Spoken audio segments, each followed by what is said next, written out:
2025년이 시작되었고 벌써 나흘이나 지났습니다. 그냥 하루하루를 보내면 올해 말에도 지금이나 비슷한 상황과 생각을 하게 될 것입니다. 그래서 조금 나아지고 성장하려면 계획을 세우고 첫날 첫 주일을 맞이하면서부터 결단하고 실천하는 것이 중요합니다. 인생은 결단이고 선택입니다. 예배에 참석하는 것을 기준으로 한다면 작년에는 몇 번 빠졌는데 올해는 한 번도 빠지지 않겠다는 결심을 하든지, 전부 참여했다면 올해에는 수요일에도 참석하겠다는 결단이 성장의 출발입니다. 기도하는 것을 기준으로 한다면 작년에는 기도의 대상이 가족으로 한정했다면 올해는 아는 사람 한 명이라도 더 넣어서 기도하는 것입니다. 이런 것이 진보입니다. 한 번에 10배, 100배 하는 것도 좋지만 지속하는 것이 더 중요하기 때문에 한 걸음씩 나가는 것입니다. 올해 첫 주일인 오늘 나눌 제목이 들으신 대로 찬양하는 한 해입니다. 25년 한 해 동안 지속적으로 찬양하시기를 원하며 또 함께 읽은 본문에서 처음과 끝 12절과 20절에 세 번씩이나 하는 명령이 찬양하라, 찬송하라, 또 찬양하라입니다. 여호와를 찬양하라는 명령이 할렐루야입니다. 그 대상은 오늘 본문은 12절에 예루살렘아 또 시온아 하고 반복해서 부르는데, 이 지명들이 말하는 것은 이스라엘을 전체를 대표하는 장소이기 때문입니다. 그리고 성전이 있는 하나님의 도시입니다. 우리들에게는 성도들아 하고 불러 마땅합니다. 성도들아, 하나님을 찬양하라. 사실 찬양하는 것은 찬양한다고 말을 해서 되는 것도 아니고 찬송가를 부르는 것도 아닐 수 있습니다. 담긴 의도대로 하나님께 감사하는 것이고 하나님의 이름을 높이는 것이고 하나님께 영광을 돌리는 일입니다. 또 다른 말로는 경배하고 예배하는 일입니다. 시편 147편은 146편부터 150편까지 5편의 연결된 할렐루야 찬송 시편입니다. 시작과 끝이 할렐루야로 시작하고 할렐루야로 끝나는 5편, 마지막 마무리입니다. 공동체가 찬양할 이유가 있다, 이것을 본문에서 알려줍니다. 개인적으로 또 공동체로 찬양을 해야 할 이유를 말하면서 찬양하라고 명령합니다. 본문의 반복된 명령과 같이 매일 찬양할 수 있기를 원합니다. 찬양을 해야 할 이유를 본문을 통해 함께 나누기를 원합니다. 이것은 13절 시작에 한글 성경에는 없지만 원어에는 왜냐하면 이라는 접속사가 있어서 찬양하라, 왜냐하면 찬양해야 할 이유를 알려주기 때문입니다. 무조건 하라고 해도 성경 말씀이니까 따라가야 하지만 무조건 행하라 하신 것이 아니고 그 이유를 열거하면서 설득합니다. 찬양해야 하는 이유, 첫 번째는 찬양의 대상이신 하나님이 자기 백성들에게 복을 주셨기 때문입니다. 복 주신 하나님을 찬양하라. 복을 받았으니까 복을 주신 분께 감사하고 찬양 드려야 합니다. 하나님이 주신 복을 시인은 13절, 14절에 네 가지를 말합니다. 첫 번째, 그가 내 문빗장을 견고히 하시고, 자기 백성을 지키시는 하나님, 보호하시는 하나님이십니다. 하나님이 문빗장을 견고히 하시니 아무도 넘보거나 해할 수가 없습니다. 외적의 위협에서 지켜주신다는 약속입니다. 느헤미야를 통해서 성벽을 재건하였으니까 그때 재건한 성벽에서 문이 10개입니다. 10개의 문을 중건하고 또 문을 닫으면 열리지 말라고 문빗장을 견고하게 설치를 하였습니다. 하지만 더 중요한 것은 하나님이 지켜주심, 또 회복하게 하신 하나님이 보호해 주시는 것입니다. 하나님이 하셨습니다. 안전은 하나님께 달려 있습니다.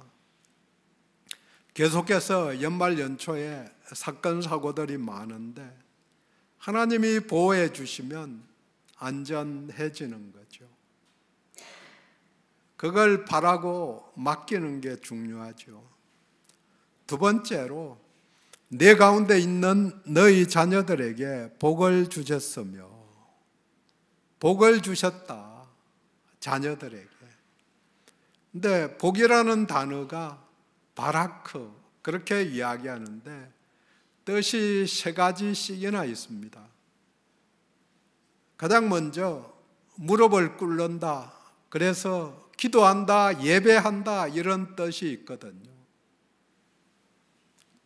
근데 두 번째는 복주다. 오늘 본문은 복을 주다, 복을 주셨다, 이렇게 번역을 했는데, 기도하는 자에게, 예배하는 자에게 하나님이 복을 주십니다. 근데 마지막으로 찬양하다, 이런 뜻이 또 있거든요. 복을 받은 자가 찬양을 하게 됩니다. 귀하게 생각하여 자신의 중심에 품고 있는 자녀들에게 복을 주셨으니까, 내게 복을 주신 것도 감사한 일이지만 부모 입장에서는 자녀들에게 복 주시는 게 더 감사한 일이죠. 그래서 찬양합니다. 올해에도 지속적으로 기도하여야 할 제목들이 있으신 줄 압니다. 계속해서 기도하고 응답받는 복을 받아서 찬양할 수 있기를 원합니다. 세 번째로, 내 경내를 편안하게 하시고, 경내, 경계지역 내 모든 영역들, 국경선까지 전쟁을 넘어서 평안하게 번영을 주신 것입니다. 몇 주 전에도 나누었지만 평화는 구원의 열매입니다. 구원받은 자에게 하나님께서 평강을 주십니다.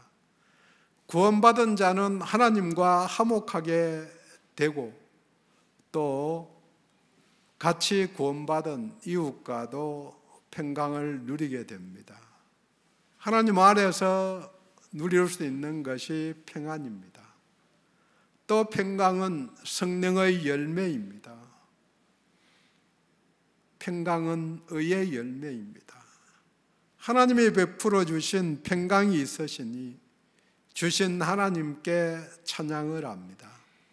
평강을 누리고 또 계속해서 구할 수 있기를 원합니다.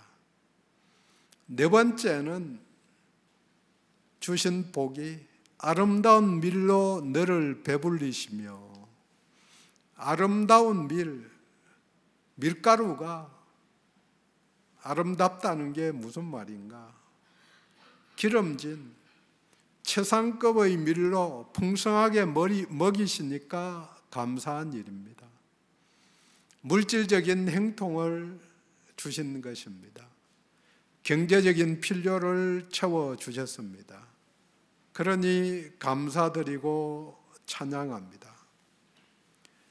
하나님이 귀환한 당신의 백성들이 하나님을 찾을 때에 당신의 백성들에게 안전과 복지를 제공하신 것입니다. 안보와 경제는 하나님께 달려 있습니다. 위기라고 이런 점 저런 점에서 정치적으로 사회적으로 계속해서 데모하고 찬성해서 데모하고 반대해서 데모하고 안전, 경제적으로 힘들다 그렇게 이야기하는데 모든 문제는 하나님께 달려 있습니다. 그러니까 그 속에서 하나님의 섭리를 읽어야 합니다. 그들의 입장에서는 은혜로 회복이 시작되었고 은혜로 귀환을 했고 포로에서 은혜로 성벽을 재건했고 또 본문에서와 같이 은혜로 자녀의 복, 안전의 복, 풍요의 복을 누리게 되었으니까 감사하며 찬양합니다. 예배전 찬양 중에 찬송가 429장을 같이 불렀습니다. 받은 복을 세어보아라. 받은 복을 하나하나 세어볼 수 있기를 원합니다. 찬양하는 이유 두 번째는 능력의 하나님이 말씀으로 세상을 다스리기 때문입니다. 세상과 역사를 섭리하시고 통치하시는 하나님이십니다. 15절에 그가 명령을 땅에 보내시니 그의 말씀이 속히 달리는도다. 하나님이 하신 말씀이 지체됨이 없이 전달되고 온 땅에 그대로 이루어진다는 표현입니다. 하나님이 하신 말씀은 지체 없이 신속하게 전달되고 성취됩니다. 말씀으로 세상을 창조하셨을 뿐 아니라 말씀으로 세상을 다스리시는 하나님이십니다. 천지 만물의 운행을 보면 하나님을 알 수 있습니다. 세상에 우연이 없고 저절로 되는 일이 없죠. 하나님께서 자신을 일정 부분 우주를 통해서 천지 만물을 통해서 드러내셨기 때문입니다. 이 구절들은 자연세계에 나타내신 하나님의 질서를 보여줍니다. 세상은 되는 대로 되어져 가는 것이 아니고 하나님의 말씀의 간섭과 돌봄 아래 운행됩니다. 또 우리가 보기에는 더딘 것 같지만 자신의 뜻을 속히 이루어 가십니다. 당연히 인생들도 하나님의 말씀의 영향력을 벗어나 살아갈 수가 없습니다. 창조만 하시고 내어버려 두시는 하나님이 아니십니다. 16절에 눈을 양털같이 내리시며 서리를 재같이 흩으시며 계속해서 우박을 떡 부스러기 같이 뿌리시니 누가 능히 그의 추위를 감당하리요. 사계절 중에 대표적으로 겨울에 뿌려지는 눈, 서리, 우박을 시적으로 말하면서 추위를 언급합니다. 겨울이라는 계절도 하나님의 섭리 속에서 찬바람이 붑니다. 그런데 18절 그의 말씀을 보내사 그것들을 녹이시고 바람을 불게 하신 적 물이 흐르는도다. 겨울이 오게도 하시지만 동시에 겨울이 지나가게 눈을 또 얼음을 녹여서 물이 흐르게 능력으로 역사하시는 하나님이십니다. 15절에서는 명령을 보내사, 근데 18절에서는 말씀을 보내사, 같은 말이죠. 반복은 강조하고 중요한 일이죠. 하나님이 말씀하시니 겨울이 오고 하나님이 말씀하시니 겨울이 지나간다. 말씀이 능력입니다. 말씀이 생명입니다. 또 그 말씀이 곧 하나님이십니다. 말씀이신 예수님이 세상을 다스릴 뿐 아니라 생명을 주십니다. 자연현상뿐 아니라 인생들도 마찬가지입니다. 우리의 인생에도 눈설이, 우박 같은 것들이 쏟아져서 우리는 춥고 어렵게 될 때도 있지만 하나님의 말씀은 또 그것들을 녹이기에 충분히 따뜻합니다.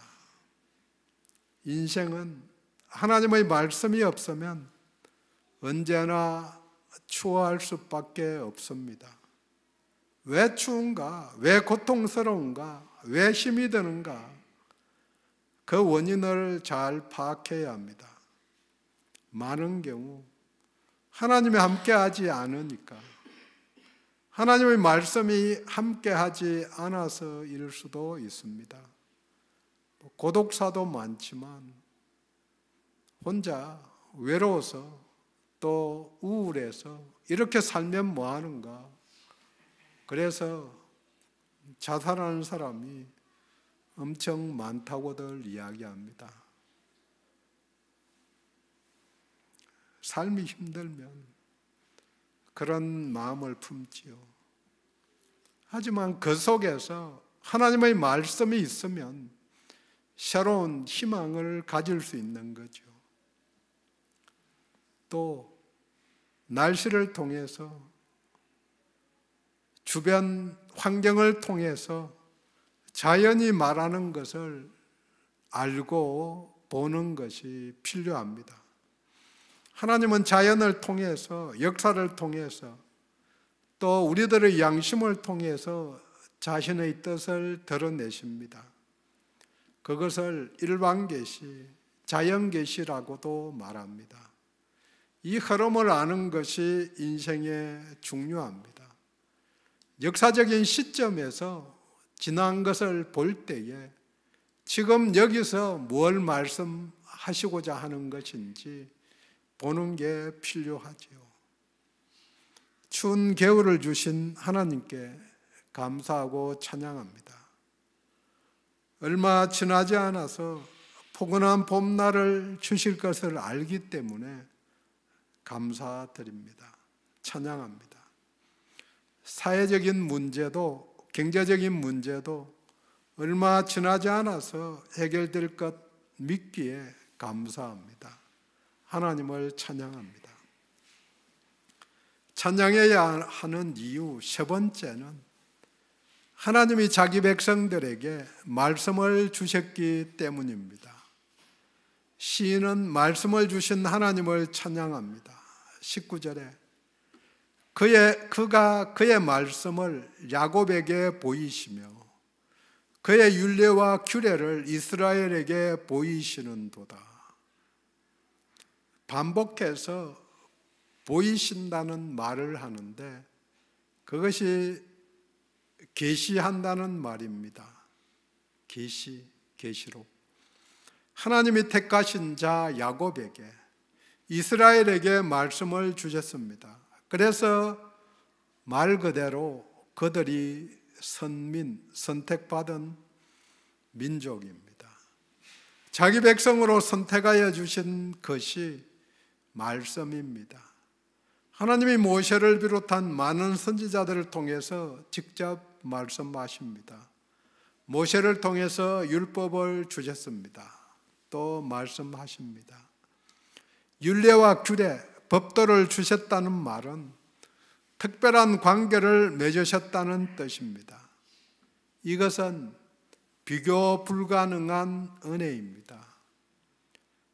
다른 나라들도 신들을 섬기는데 그 신들과 교제하는 신들은 없는 거죠.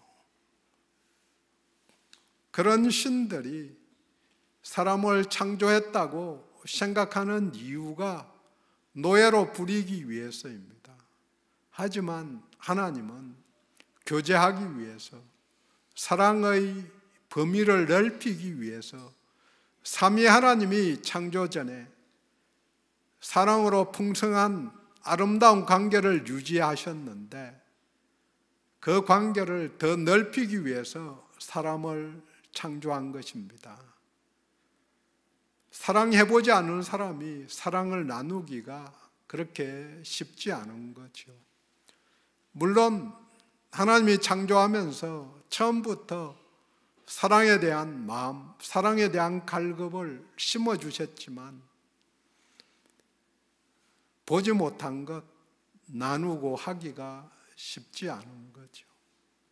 근데 하나님께서 자기들이 삼위 하나님이 성부, 성령, 성자 세 분이서 아름다운 사랑의 관계를 유지하다가 이걸 넓히자. 그래서 사람을 만들어서 사랑하게, 사람들끼리도 사랑하고 하나님과도 사랑하는 관계를 만들기를 원했는데, 근데 다른 신들은, 다른 나라가 섬기는 신들은 노예로 부리기 위해서 사람을 만들었으니까 사랑의 관계가 안 되는 거죠. 그냥 명령만 할 따름이지. 교제하자고 말씀을 주시는 건데, 그래서 비교 불가능한 은혜라는 이야기죠.